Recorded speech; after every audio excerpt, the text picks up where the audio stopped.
Kalau Tuhan suruh, Tuhan perlu. Kalau Tuhan yang perintahkan dan gerakkan, berarti orang itu akan di-manage demikian rupa, asal dia jangan membangkang, lemah nggak apa-apa, asal dia jangan menantang, pasti sama Tuhan di-manage demikian rupa untuk dia ujungnya menjadi cerita kemenangan. That's your life di masa-masa krisis sekalipun.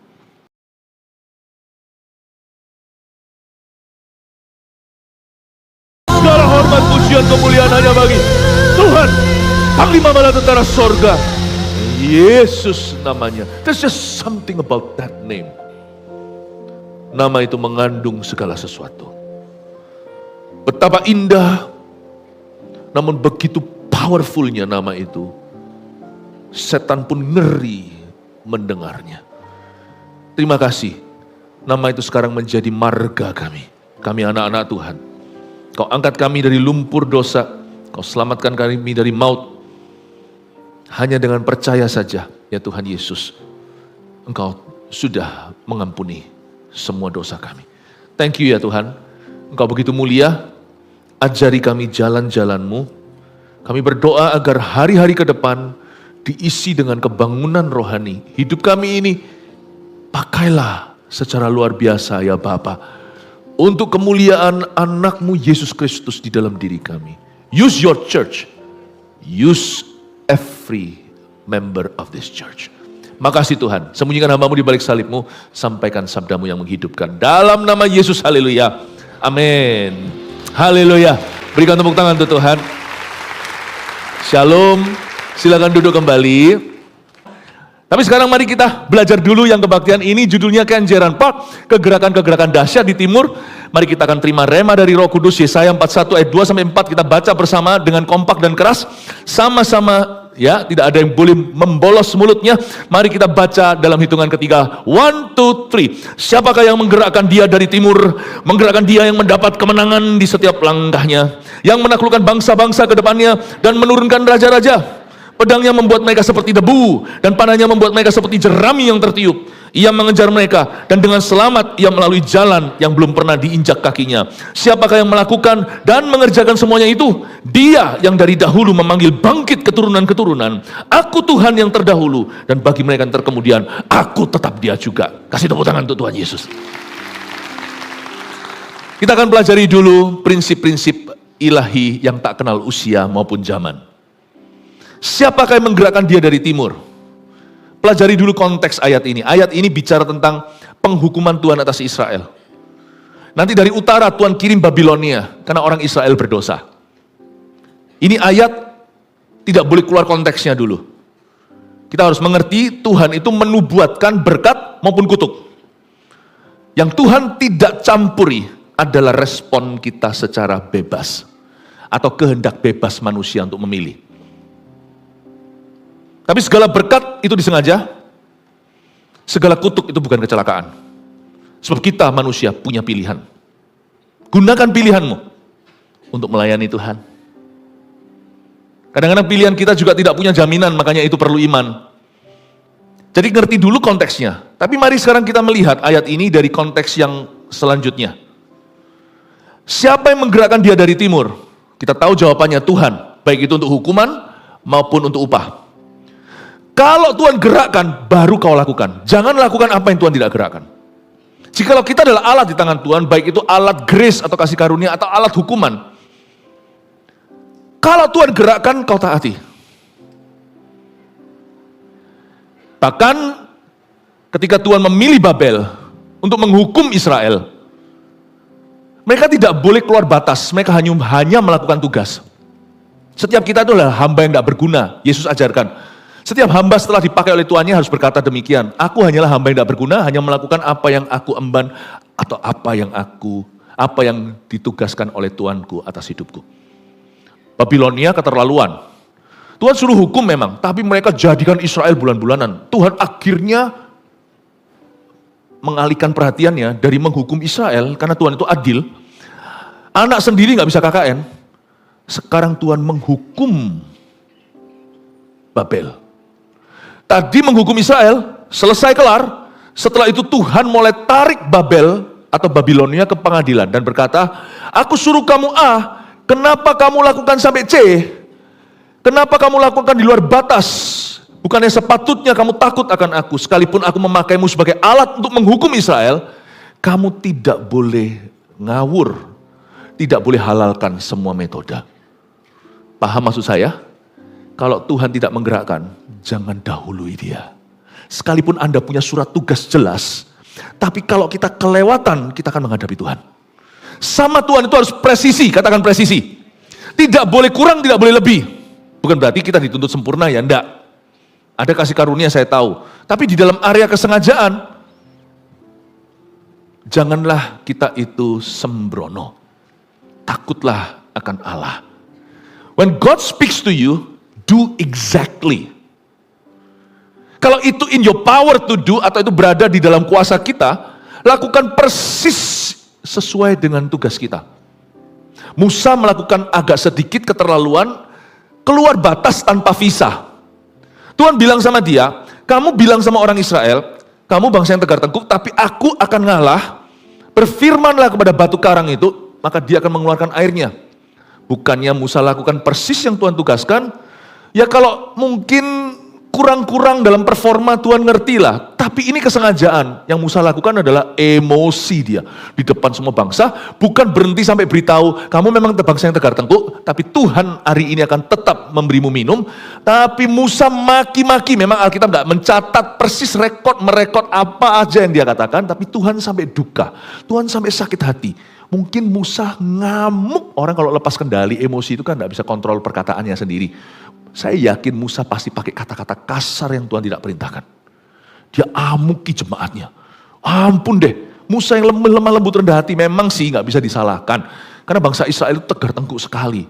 Tidak mudah untuk dikasihi, apalagi dikasihani. Tapi Musa kok nggak takut ya sama Tuhan dia. Dia emosi, dia marahi.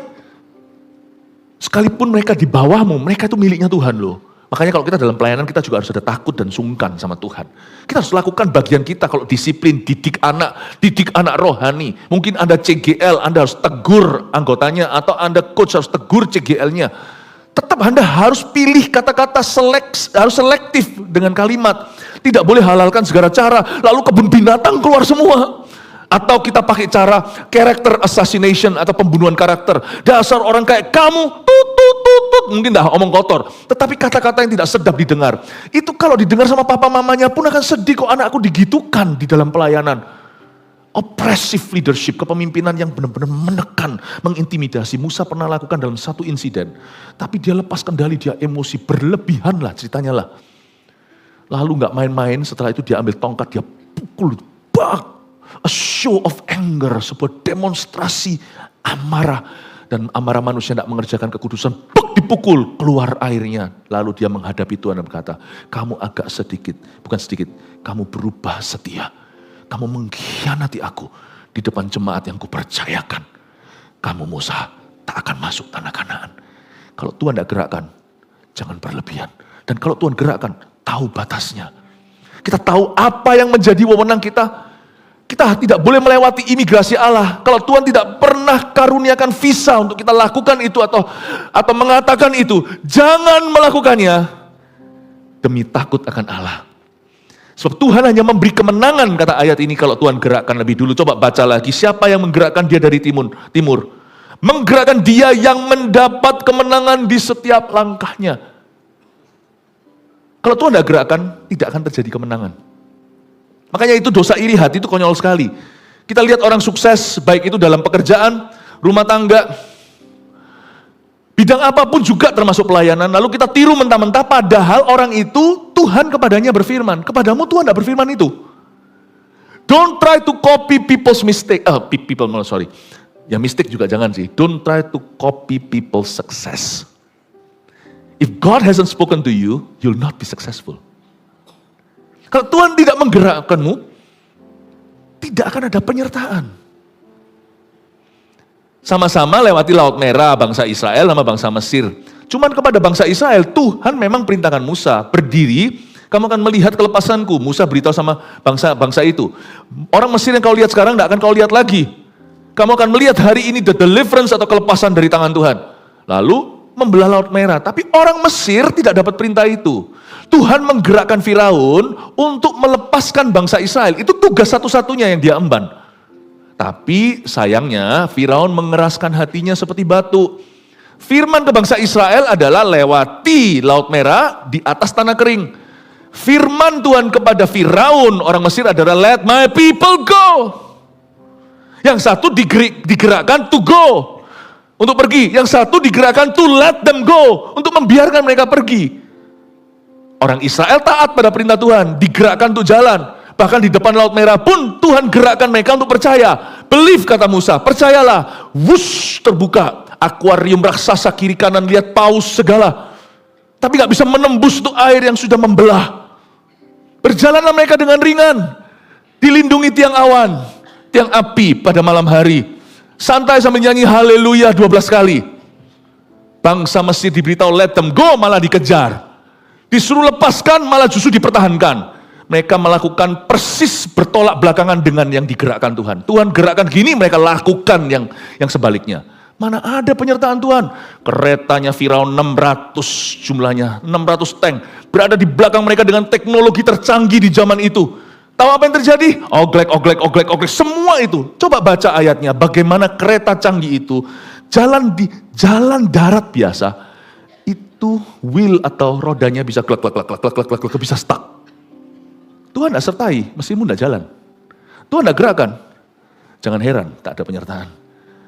Singkat cerita akhirnya, yang satu genapi rencana Tuhan, yang satu melawan. Tenggelamlah Firaun dan seluruh tentaranya di Laut Merah. Karena orang Mesir iri.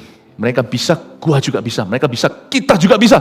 Ayo, kita tiru mereka. Jalan di tengah-tengah lautan. Tenggelam. Nah, Tuhan tidak suruhmu berjalan di atas air. Jangan coba. Karena Tuhan bilang sama Petrus, kemarilah. Sama kita enggak. Sama kita mungkin kasihilah. Bersyukurlah. Kalau Tuhan tidak gerakkan, ayat 2, kau tidak akan mendapat kemenangan. Itulah saya tidak pernah takut ditiru sama orang. Saya tidak pernah takut kalau ada orang itu yang saingan. Karena bagi saya tahu berkat itu sendiri-sendiri sih. Berkat Tuhan pangkal selamat. So don't worry. Misalnya sekalipun kalau Anda dalam pekerjaan lalu dikhianati oleh orang di bawahnya. Lalu misalnya orang di bawahnya nanti apalah membuka sesuatu yang sama. Don't worry lah. Selama kau merapat sama Tuhan, Tuhan luputkan. Selama kita mendekat sama Tuhan, berkat itu dari Tuhan. Orang bisa tiru, mungkin dia sementara berapa waktu bisa masih kelihatan, masih bisa berjalan dalam berkat. Tapi lama-lama juga tidak akan lama. Lama-lama juga tidak akan tahan kalau nggak ada penyertaan Tuhan. So don't worry, miliki rasa aman sama Tuhan. Fokus pada Tuhan Yesus. Jangan jangan urusi urusan yang tidak perlu. Janganlah matamu melirik ke kanan kiri karena worry.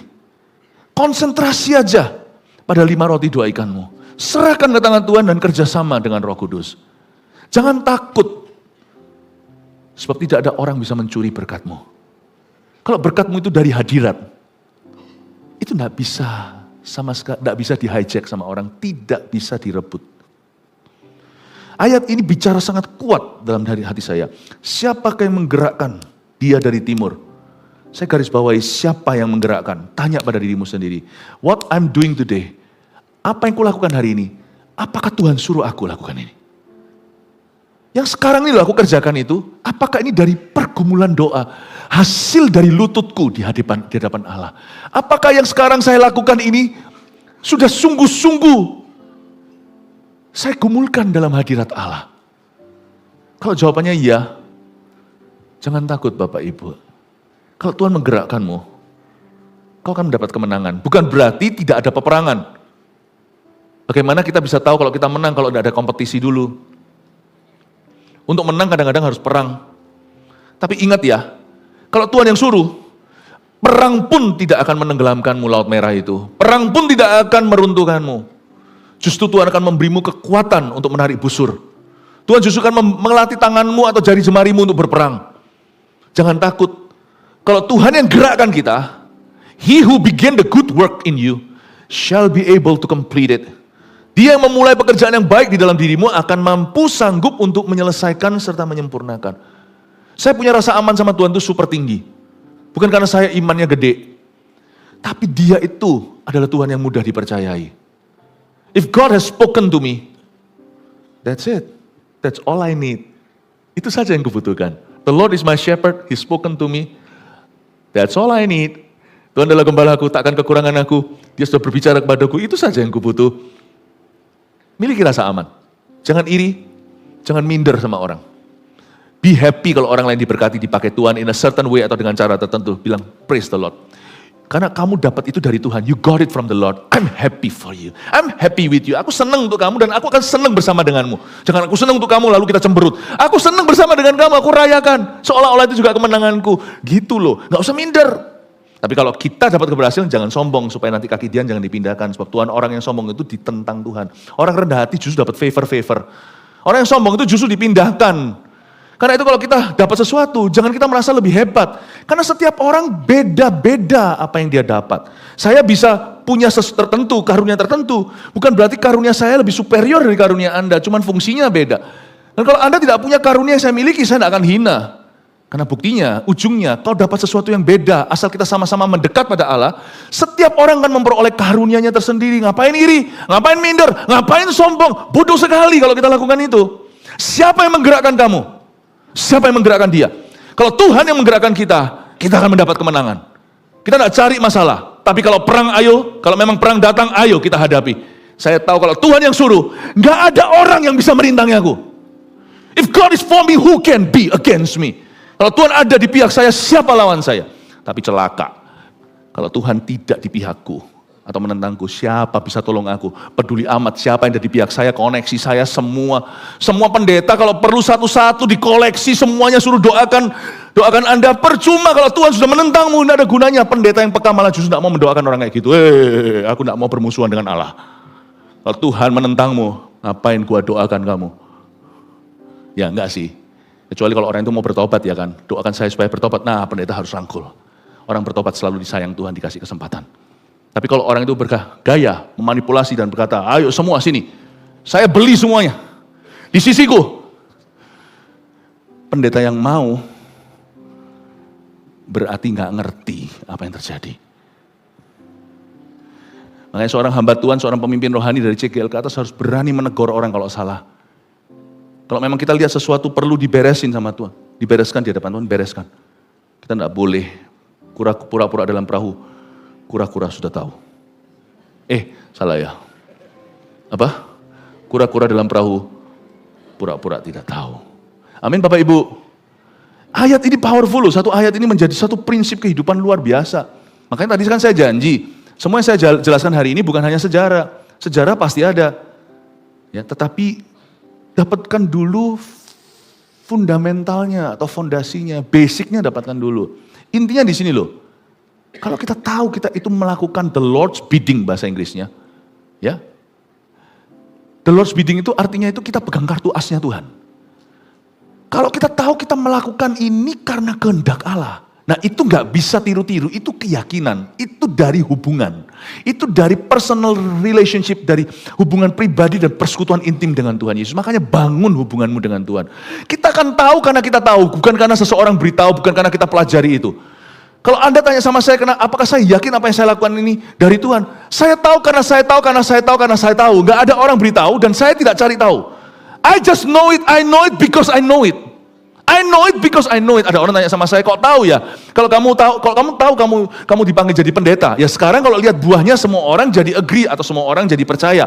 Tapi waktu saya jalani pertama kali, I don't know. Kalau saya ditanya, kok tahu panggilan saya itu sebagai seorang pendeta? Saya berkata, because I know. Dan saya tahu, dunia sekeliling saya waktu itu menghina, berkata nanti kamu jadi pendeta gimana. Whatever you may say, saya hargai, terima kasih untuk masukannya, saya timbang. Kalau bukan dari Tuhan, ya saya hanya dengarkan. Tapi Tuhan memanggilku, kalau Tuhan menggerakkan aku tahu Dia akan serta, Dia akan pelihara, Dia akan lindungi aku, bahkan Dia akan bela. Nah, saya tidak dipanggil jadi politikus. Nggak dipanggil jadi politikus. Saya ketawa aja waktu saya di kota tertentu, misalnya, mana? Ayo, Pastor Philip nanti pasti bisa pengikutnya inilah, run for politics or something. Saya berkata, saya tak tahu. Saya nggak tolaknya pakai firman, nggak usah lah, kita nyantai aja. firman di Eman. Saya bilang, orang kayak saya gini kalau sampai run itu pasti gak kepilih. Kenapa? Saya kurang pinter dia. Hal begitu politik. Jangan gitu ya Yesus. Akhirnya gak jadi pembicaraan. Udah gitu, saya gak bisa. Saya bilang ketawa. Kalau saya jadi politikus, mampus. Gak akan ada penyertaan Tuhan. Kan Tuhan gak gerakkan saya. Manusia yang gerakkan saya. Ngapain?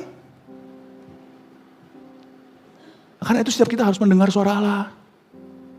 Siapa yang menggerakkan dia dari timur? Menggerakkan dia yang mendapat kemenangan di setiap langkahnya. Kalau Anda pengusaha, tidak dipanggil jadi pendeta, jangan sekali-kali coba, don't try this at home. Jangan disertai. Seorang artis pernah ngomong sama saya, ya,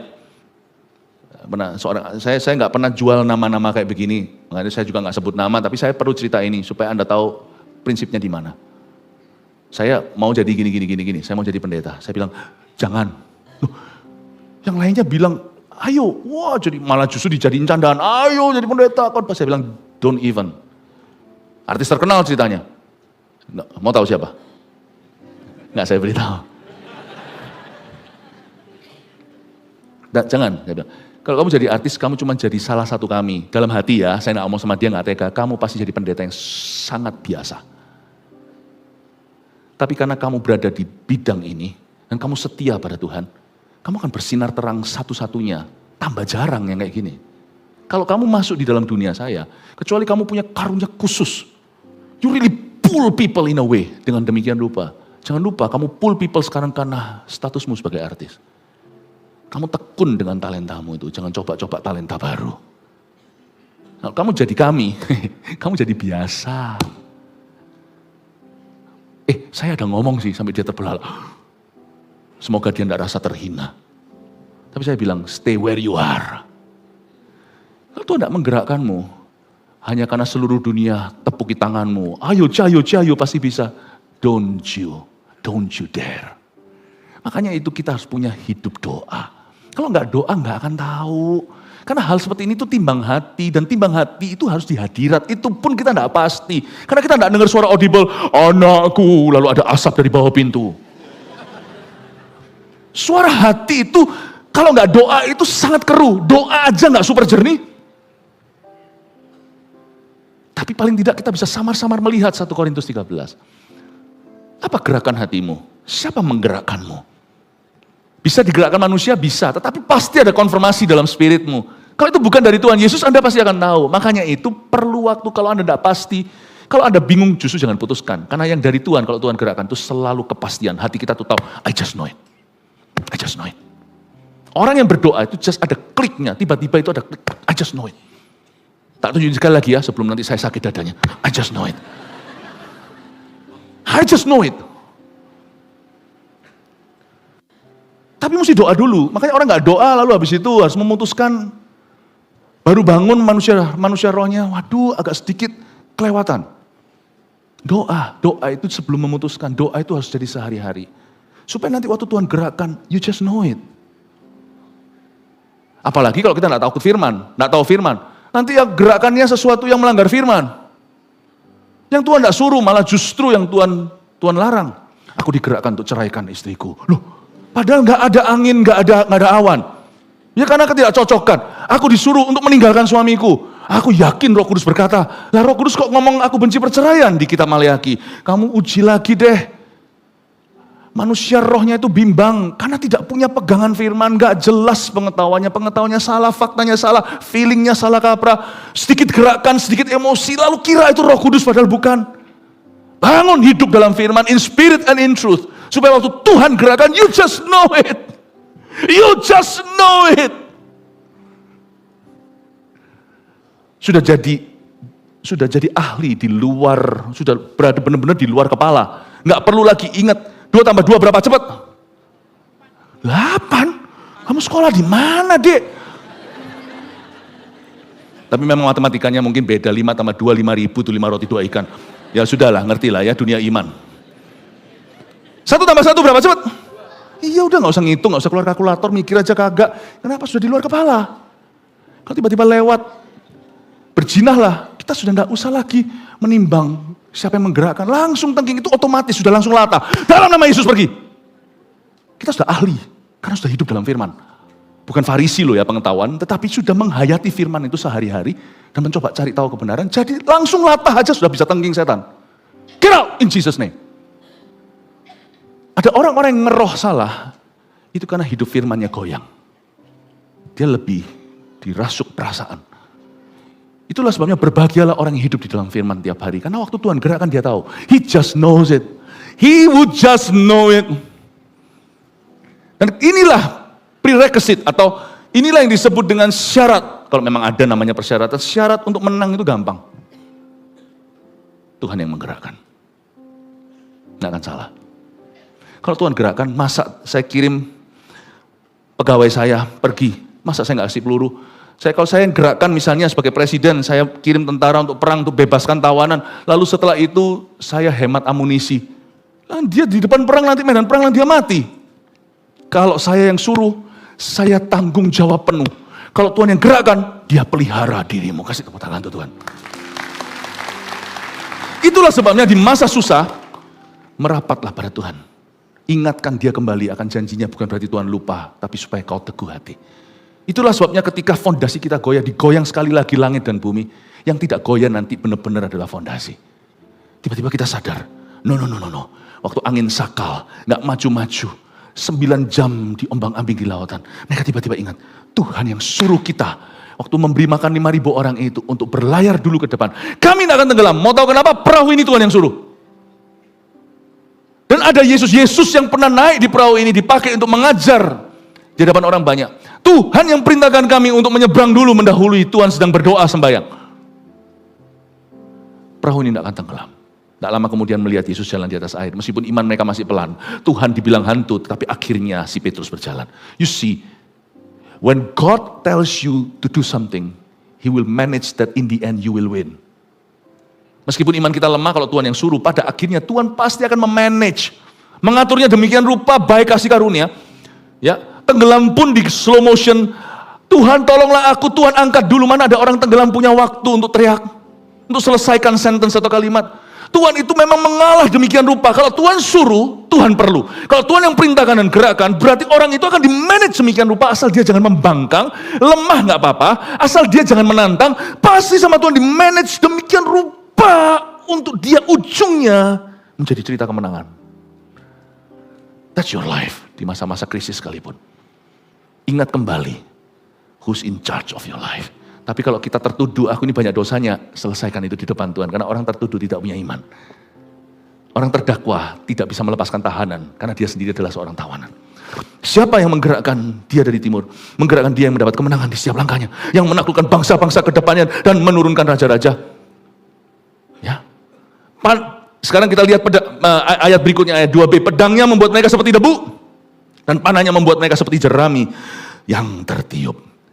Senjata kita ada 2, saya harus cepat supaya nanti masih dapat beberapa cerita sisanya. Pedangnya membuat mereka seperti debu, katakan pedang.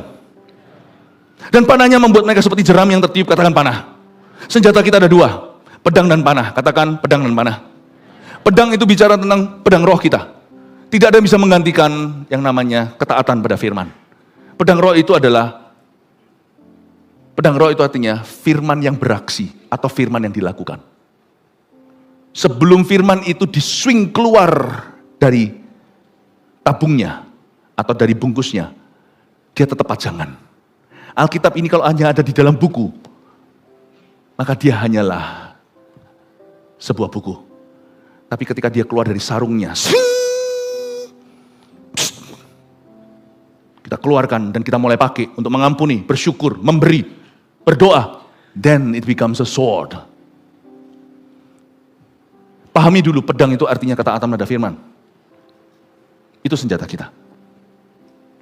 Kalau Tuhan gerakkan, betul sumbernya sudah nggak salah. Tuhan gerakkan, tapi kita nggak melakukan apa-apa. Terjadi apa-apa nggak? Tidak. Yunus Tuhan gerakkan, pergi ke Niniwe. Dia malah justru pergi ke sisi satunya, beli tiket khusus cari yang opposite. Atau cari lawan kata. Terjadi pertobatan Niniwe tidak? Tidak. Sekalipun Tuhan gerakkan, kalau pedangmu disarung, percuma Bapak Ibu. Mau 1001 nabi kau cari profesi juga tidak ada gunanya. Until the first step you make, Sampai langkah pertama yang kau ambil, baru Kejadian, lalu Keluaran, baru kau lihat imamat Tuhan, baru kau akan mulai melihat angka dan bilangan dan diulangi lagi itu yang namanya keberhasilanmu. Paham Bapak Ibu? When your sword, waktu pedang masih ada di dalam sarungnya, Alkitab menjadi teori. Sampai Alkitab itu kau lakukan sesuai dengan yang Tuhan gerakkan, itu yang menjadi rema. Then, only then, hanya demikian, something will happen. Sesuatu akan terjadi. Amin? Ya? Sesuatu akan terjadi. Pedang, itu ada hubungannya dengan siapa yang menggerakkan dia. Kalau Tuhan menggerakkan, kita harus lakukan. Tuhan gerakkan, injili itu adikmu. Aku malu. Ajak papamu ke gereja. Tuhan, engkau saja. Loh, Tuhan gerakkan, kok kita gerakkan dia? Lain cerita kalau memang kita diuji sama Tuhan, seolah-olah Tuhan tidak berbuat apa-apa. Aku menunggu siapa yang berdiri untuk aku. Tidak ada, maka aku cemburu. Aku pasang ketopong keselamatan. Aku pegang pedang. Ada baju zirah, semuanya itu ada di dalam kitab Yesaya. Tuhan melihat kok tidak ada yang bergerak. Tidak ada yang menggerakkan aku. Tapi kalau Tuhan sudah menggerakkanmu, kan sudah vulgar. Udah jelas dalam hati sekalipun kita tidak mendengar secara audible, tapi kalau hati kita ada beban, salah juga nggak apa-apa kalau itu kebenaran. Kalau ternyata Tuhan tidak gerakkan gimana? Nggak ada salahnya kan? Saya pernah merasa saya kepingin doain orang itu, tiba-tiba merasa kepingin doakan. Waktu saya doakan, ternyata ya nggak ada apa-apa tuh. Saya kecewa Tuhan, saya salah dengar. Tuhan hibur saya. Bulan depan saya lihat orang itu di gereja. Yang saya doakan tidak terjadi. Wah, saya ini kan menggebu-gebu sebagai anak muda dulu. Wah, saya itu kan rasa kayak mau mencoba petualangan dengan Tuhan. Rasa tergerak. Jadi mulai tipis antara saya benar-benar digerakkan atau saya kerasa-kerasaan. Tapi kalau saya kerasa-kerasaan itu suruh mencuri, nah itu dari setan. Itu nggak usah tanya lagi. Tapi kalau kerasa-kerasaan itu doakan seseorang kan nggak pernah salah. Siapa tahu Tuhan nggak menggerakkan. Itu karena hanya saya punya perasaan. Ujungnya tetap ada buah tuh. Di mana ada iman, kalau itu kebenaran, itu pasti diindahkan. Saya doakan kan, apa yang saya doakan tidak terjadi tuh. Saya doakan sembuh, apapun mujizat, gak ada satupun terjadi. Saya akhirnya kecewa pulang, aduh Tuhan ternyata tidak digerakkan, aku malu. Tapi bulan depan dia datang ke gereja. Ini kejadian waktu saya awal-awal kenal Tuhan. Waktu saya tanya, loh kamu kok gereja? Iya, aku terharu waktu kamu perhatikan, kok masih ada orang Kristen yang memperhatikan aku. Yang saya doakan tidak terjadi. Tapi sebaliknya, efek sampingnya terjadi. Dia merasa terharu, kok ada orang yang mau tinggalkan orang banyak, tanya sama dia, how are you, doakan dia.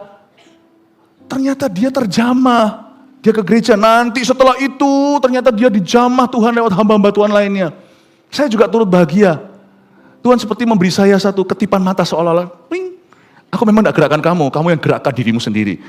Tapi karena kamu beriman padaku, toh itu kebenaran, aku indahkan, aku kabulkan. Itu seperti permintaan, orang ini tetap terjamah.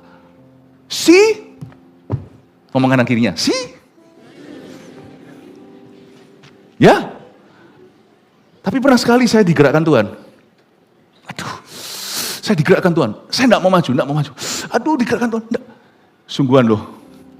Di depan mata saya, itu dalam sebuah pertemuan doa, saya digerakkan untuk doakan. Sebuah sakit penyakit saya masih ingat. Saya malu, saya bukan siapa-siapa. Waktu itu kan saya hanya pengerja ya. Tapi diizinkan untuk mendoakan. Tapi saya itu seperti malu, enggak. Saya itu pasif banget lah layaknya sebagian besar kita. Masih rasanya kalau nggak disuruh, berdiri baru berdiri, duduk baru duduk, itu benar-benar manual sekali. Tumpang tangan, berhenti. Tapi saya digerakkan Tuhan, kamu kan sudah dikasih sama gembala saat itu kesempatan untuk kita saling mendoakan. Saya mendoakan dia rasa, nggak jadi. Baru saya mikir, tiba-tiba seret saya didahului oleh satu orang yang lainnya. Dan dia doakan persis yang Tuhan taruh di hati saya. Dan orang ini dijamah. Orang ini dipulihkan, saya lihat di sana tuh gigi jari. Aduh itu mestinya aku ya happy sih. Tapi aku kehilangan kesempatan mau yang dia doakan tuh contekan dari saya. Dari spirit saya, kalau kamu lamban, Tuhan pindahkan. Nanti kita akan menyaksikan orang lain dipakai. Ya kita happy sih, karena prinsip kita kan kita bahagia kalau orang lain diberkati. Tapi gimana pun juga ada something missing kan. Kalau tahu itu mestinya bagianku. Orang itu pasti punya bagiannya. Tapi kaki dianku dipindah. Gara-gara aku lamban. Kalau Tuhan gerakkan. Kita nego terus. Hai Yunus, jangan-jangan nanti yang diutus adalah Yunita. Atau juniornya. Tapi Tuhan itu baik. Gak semerta-merta langsung pindah-pindah. Yunus pun dikejar kan. Ikan paus segalanya itu kan sebenarnya kasih karunia. Bukan Tuhan hukum dia. Tuhan itu kan rescue dia. Yunus tetap menobatkan Niniwe. Jangan jadi orang yang ogah-ogahan, jangan jadi orang yang laman. Kalau Tuhan gerakkan, langsung melakukan. Kita kan di Surabaya Timur nih khotbahnya, meskipun di streaming ke seluruh Indonesia. Tapi dari kata melakukan itu ada kata melaku. Bahasa Surabaya tahulah orang melaku itu apa? Maju jalan. Mana bisa melakukan kalau enggak melaku dulu. Kalau enggak jalan dulu. Kalau Tuhan gerakkan hari-hari ini, that could be the sign His miracle is coming. Kalau Tuhan menggerakkanmu. Amin. Tapi ingat ya, saya sudah kasih disclaimer-nya, jangan digerakkan yang aneh-aneh loh ya. Tuhan menggerakkan aku untuk menusukmu. Wah, bukan yang itu. Tengging itu setan, karena Tuhan berkata jangan membunuh. Ya, saya mungkin tidak punya banyak waktu untuk cerita-cerita. Kok rasanya ibadah ini saya mau kasih protein semua. Tapi nangkep ya apa yang saya katakan, semoga jadi jawaban buat Anda. Oh, satu lagi pedangnya, kok enak cuman pedang. Panah. Panah itu mirip pedang, ujungnya lancip menembus daging. Tetapi panah itu sifatnya jauh, sedang pedang itu adalah senjata jarak dekat. Kita mau berdoa mati-matian sampai jengking pun percuma kalau kita tidak melangkah. Tapi kalau kita melangkah melulu, melangkah doang, kata orang Jakarta. Tapi kalau kita tidak pakai panah kita, akan terlalu banyak berjatuhan korban karena coba-coba. Panah itu adalah doa syafaat, sama-sama iman. Pedang itu adalah, pedang roh adalah iman. Iman pada firman yang dilakukan. Bukan dilakukan tahun depan, dilakukan sekarang di depan. Panah juga iman, tapi iman dari berdoa syafaat yang masih jauh sifatnya. Panah itu kan diluncurkan. Doa syafaat. We pray. Itulah sebabnya kembali di kebaktian pertama. Kenapa ya aku taat tapi kok kalah. Karena kita tidak punya kehidupan doa syafaat yang kuat. Kita tidak mendoakan dari jauh. Kita maunya hanya langsung action kayak orang buat movie gitu, langsung beraksi. Maunya tuh langsung yang di depan mata, yang langsung kelihatan, yang langsung terasa. Sometimes kita harus lemparkan iman kita itu dari tempat tersembunyi. Gak ada orang memanah itu begini. Tak panah ya. Panah itu selalu dari jauh. Itu dari ruang tersembunyi. Bangun hidup syafaatmu. Mau tahu kenapa bisnisnya tidak bisa mengalami terobosan? Memang kadang-kadang Tuhan izinkan untuk menguji iman kita, tapi tidak selalu loh. Kadang-kadang juga karena seseorang tidak berdoa. Ada yang sudah berdoa, beda-beda orang-orang per kasus. Dalam hal ini tidak ada teorinya, setiap orang harus peka. Sometimes kita tidak mengalami terobosan. Karena kita tidak pernah melemparkan panah dari kamar kita.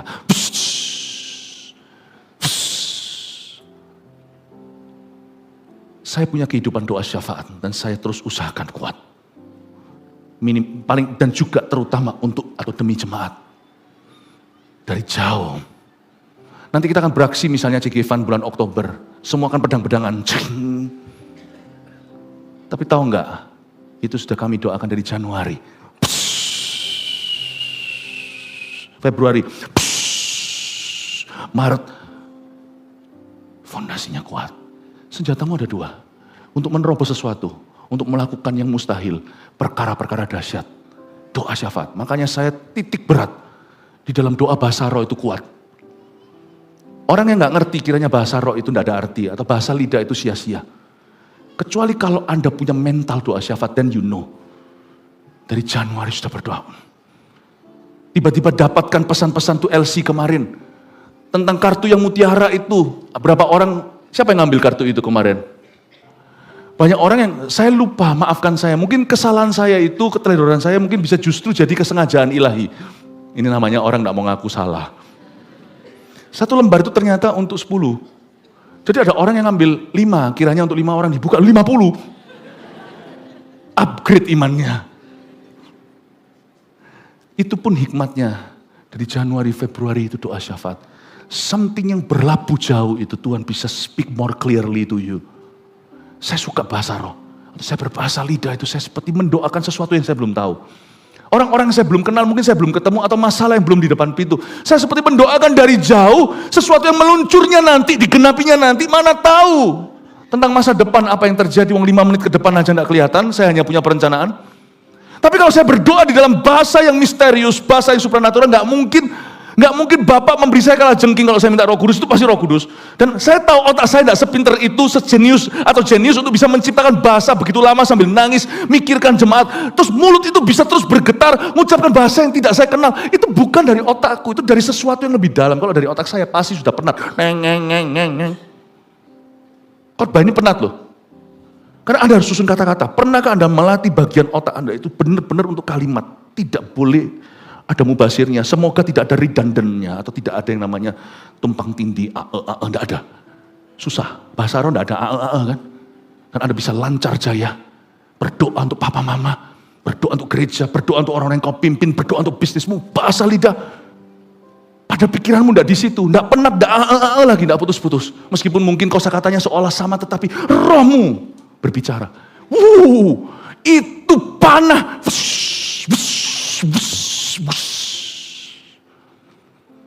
Jalani Januari, Juni, Agustus. Juni kok langsung Agustus, ya wis.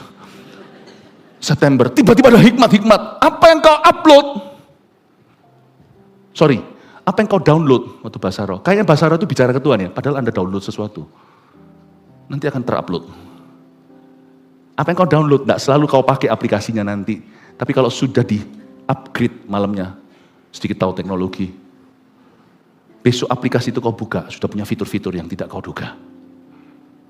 Apa yang kau download, September kau upload, LC ketemu punya hikmat tertentu. Saya suka panah. Karena mempersiapkan dalam roh itu lebih baik daripada rapat. Rapat ada tempatnya, jangan salah, itu koordinasi. Tapi lebih penting daripada itu adalah komunikasi ilahi. I want to encourage you. Kalau Anda memang betul-betul mau mengalami sesuatu yang dahsyat, dan I think Anda harus menggunakan dua-duanya, pedang dan panah. Kalau Anda belum dapat bahasa lidah, minta hari ini di ibadah. Oke, saya selesai khotbahnya, saya kasih kesaksian sedikit. Kalau enggak, judulnya kan tadi sudah kenjeran Pak. Kalau Anda mau tahu cerita lebih lanjut, lebih lainnya, saya ceritanya cukup ekstensif dari ibadah-ibadah yang sebelumnya. Yang sampai peperangan rohani, anjing saya lihat, kayaknya sih lihat setan, itu semua saya ceritakan. Ya, saya ceritakan semuanya tadi. Tapi sekarang ini saya kasih ya, maafkan maklumi, karena maklumi dengan sisa waktu yang ada, saya kasih cerita yang bisa. 2000 yang tadi yang Anda lihat di video tadi itu adalah KKR Jam Kehidupan. Di tempat yang kayak begitu, tidak mudah Bapak Ibu Saudara. Tapi di tempat yang sama itu 3 kali loh, kita mengadakan sebuah gebrakan. Lalu berikutnya ada yang namanya Surabaya for Jesus. Anda ingat? 2011 saya ingat. Kita adakan di situ, tapi akhirnya namanya diganti. Jadi Faith, Hope, and Love. Karena nama itu dianggap terlalu tidak bisa diterima semua pihak. Surabaya for Jesus. Jadi akhirnya diganti. Lihat pergumulan panjang, saya harus fleksibel, saya berdoa dulu. Yang ini saya nggak duga, tetapi roh saya sudah kuat. Saya siap, apapun juga, I can do all things, bisa melakukan segala perkara. Saya beritahu sama Pak Joni dan kawan-kawan yang jadi panitia waktu itu, saya berkata, go, nggak apa-apa ganti nama, nggak apa-apa. Kita hargai otoritas. Ketua aparat, kepala aparat yang menangani saat itu pun, saya yakin, setelah kejadian ini, kita dilindungi, kita dibantu. Tuhan itu tidak pernah hutang budi. Mau anak Tuhan kayak atau bukan, Tuhan angkat. Naik pangkat. Hari-hari itu saya masih ingat, di zaman-zamannya bom-boman terjadi. Kita itu didispatch 2000 aparat untuk bisa melindungi event itu. Event pertama, hari pertama di Jakarta namanya Jakarta for Jesus. Kalau saya tidak salah, sekali lagi maafkan ingatan saya yang kurang. Itu kalau nggak salah Justin Bieber atau siapa, ada pun pengamanan tidak seketat itu. Tapi di tempat kita ada 2000 petugas dengan barakuda, dengan itunya semuanya. Tapi nggak kepake semua, haleluya. Bahkan ketika Injil dibagikan itu mereka semua mendengar. Saya ingat kok, saya sekarang ingat apa yang saya sampaikan. Saya sampaikan tentang 10 perintah Allah dan menunjukkan bagaimana setiap orang itu butuh pengampunan Tuhan. Setiap orang itu butuh, karena setiap orang melanggar perintahnya, setiap orang itu butuh rekonsiliasi. dengan Tuhan Yesus. Dan acara itu ditahan hujannya sampai doa berkat dalam nama Yesus, amin. Jemaat masuk ke mobil, jelas hujan. Sampai-sampai saya dengar komentar dari orang-orang yang bilang A dan B, termasuk semua orang yang semua petugas berkata, siapa pawangnya kok hebat? Sorry, kita bukan punya pawang, kita punya pendoa syafaat. Itu saya masih ingat. Lalu setelah itu 2014 kita adakan Festival Kuasa Allah. Di sini tapi bukan di dalam indoornya, tapi di lapangan terbuka, di mana Tuhan lawat dan kesembuhan-kesembuhan terjadi. What I'm trying to say is, kalau Tuhan yang menggerakkanmu, tidak ada tempat yang mustahil. Kalau Anda lihat tadi, Anda lihat kemustahilan. Mungkin secara permit, secara izin, tapi juga secara spirit, bukan hanya secara permit. Kalau Anda lihat, tidak mungkin itu. Anda tahu pekatnya seperti apa? Mana bisa terjadi berkat kalau ada roh-roh jahat seperti itu? Tapi kalau Tuhan yang menggerakkan, kalau kita pakai pedang dan panah kita, there's no place impossible. Tidak ada tempat yang mustahil. Tempat itu pakai berkali-kali dan terjadi mujizat. Malah kurang banyak menurut saya. Saya jadi ingat cerita Elisa waktu mau mati. Dia ketemu sama seorang Raja Israel. Raja Israel datang konsultasi. Itu Elisa mau mati. Tapi dia masih beriman luar biasa, dia ajari si raja ini untuk beriman. Kamu panahkan ya, dia ambil busur, dipanahkan lewat jendela, tindakan profetik. Sekarang sih kita nggak usah pakai aneh-aneh. Sekarang itu cuma sisa tumpang tangan aja, sudah cukup kok, itu aja kurang-kurang kita lakukan. Ya, tetapi ada tindakan profetik waktu itu dilakukan, tembakan panahnya, lalu disuruh ambil busur-busur panah tersebut, disuruh pukulkan ke tanah. Raja tersebut disuruh mukul ke tanah, tapi dia hanya pukul 3 kali. Mestinya waktu dia pukul 3 kali, si Elisa mengeluh sebelum mati. Harusnya raja kan. Kamu harusnya pukul 5-6 kali, maka habislah orang-orang Aram itu. Kenapa kamu hanya pukul 3 kali? Mati Elisa. Kalau sama Tuhan itu, jangan tanggung. Di tempat-tempat yang mustahil, kegerakan dahsyat di timur ini mengajari kita sesuatu. Tuhanmu tuh begitu dahsyat, tidak ada bedanya 3 sama 6 kali. Dalam hal ini bukan dalam roh serakah saya ajarkan. Tapi dalam roh iman dan rendah hati. Bagi Tuhan tidak ada bedanya. So if you could ask for more, ask for more. Show me your glory. Banyak orang Kristen itu punya roh sungkan, itu kayaknya rendah hati. Bukan loh, menurut saya itu tidak percaya Tuhan. Memang kita tidak boleh manipulasi yang maha kuasa, apalagi punya motivasi yang salah. Tapi kalau kita sudah berada dalam hubungan yang benar dengan Tuhan, jangan sungkan. Jangan membingungkan Tuhan. Tuhan tidak pernah bingung by the way. Jangan membingungkan dirimu sendiri dengan doamu. Saya pernah ketemu orang begini, Pastor Philip, bisa tidak saya punya waktunya? Tapi kok saya belum ngomong kan. Kalau saya bilang, saya tidak ada waktu lagi, sibuk lagi mau kemana, saya pasti beritahu apa yang perlu, apakah bisa saya referensikan, atau bisa ketemu nanti, atau urgent nggak? Saya selalu tanya urgent, atau important tapi nggak urgent, penting tapi nggak ada urgensinya, tidak mendesak, atau dua-duanya. Saya belum ngomong kan, karena dia bilang, Pastor Philip punya waktu enggak? Saya mau jawab kan, karena memang saya lagi mau pergi. Tapi kalau Pastor Philip enggak punya waktu enggak apa-apa. Loh. Tapi saya butuh bantuan. Oke. Tapi kalau semua Pastor Philip enggak mau bantu ya enggak apa-apa. Loh. Saya itu jangan kayak turunin dong. PHP ini. Memberi harapan palsu ini. Terus akhirnya, saya pakai bahasa Ibrani versi Jawa Tengah dalam hati. Lah maunya piye? Maumu gimana? Jangan membingungkan dirimu. Seolah-olah sungkan, tidak mau merepotkan Tuhan. Bagi Tuhan itu tidak ada yang mustahil, itu berarti tidak ada yang sukar. Tidak ada yang sukar itu Tuhan tidak pernah keberatan. 3 kali kau pukul dimarahi sama Elisa, kok cuma 3, mestinya 5, 6 ke aduh. Ini bukan roh kemakmuran. Tapi kalau sama Tuhan itu totalitas. When you ask, waktu Anda mintalah sungguhan. Percayalah dengan segenap hati. Saya waktu itu minta kenjeran Pak Tuhan beri. Saya minta cuanda Tuhan kasih. 2010. 2009. 2010. 9 atau 10. 9, 90. 2090. 2009. Pak John itu sampai rambutnya, tidak ada orangnya. Pak Joni waktu rambutnya agak panjang, waktu ngurusi semuanya itu sampai rambutnya tuh naik gitu. Sampai saya kasihan, dia bilang pulang Pak Joni. Sampai naik sungguhan tanpa disadari. Jangan bilang orangnya nggak tahu di mana. Saya bilang, pakai. Saya ingin membuat satu cetusan. bagi jemaat kita. Karena saya tidak hanya mengajar Anda teori, saya harus mengajar Anda demonstrasi iman. Itu saatnya gereja kita masuk ke level baru dalam hal faith. Gimana kita bisa melihat sampai 1000 gereja lokal kalau iman tempat aja kita nggak punya. Ujungnya saya pernah ditanya sama satu orang Taiwan, has God spoken to you? Tuhan bicara sama kamu atau Anda atau enggak, Pastor Philip? Untuk itu saya bilang, tahu Tuhan bicara atau gimana, tapi hati saya tergerak. Kalau Anda tanya sumbernya saya enggak tahu, tapi hubungan saya fine dengan Tuhan. Andai kata sungguh-sungguh ternyata bukan Tuhan gerakkan, tapi kerinduan saya. Tujuan saya jelas, saya bilang sama Tuhan, aku minta tempat ini untuk jadi KKR. Aku minta, karena saya ingin mencetuskan di Surabaya ini, kalau kita percaya pada Tuhan, tidak ada yang mustahil. Tahu nggak waktu setelah saya ngomong sama orang Taiwan yang interview, saya bilang sama dia, kalau Tuhan ternyata tidak gerakkan, tapi karena kerinduan, Tuhan waktu itu selamatkan muka saya. Karena saya percaya. Karena yang saya minta bukan sesuatu yang keterlaluan. Karena bagi Tuhan tidak keterlaluan, itu biasa. Yang saya minta, motivasi saya jelas. Saya tahu apa yang saya mau. Kalau kau tanya sumbernya itu Tuhan yang nyuruh dulu atau saya tergerak sendiri dulu, nggak tahu. Tapi pokoknya saya tergerak, hatinya saya minta.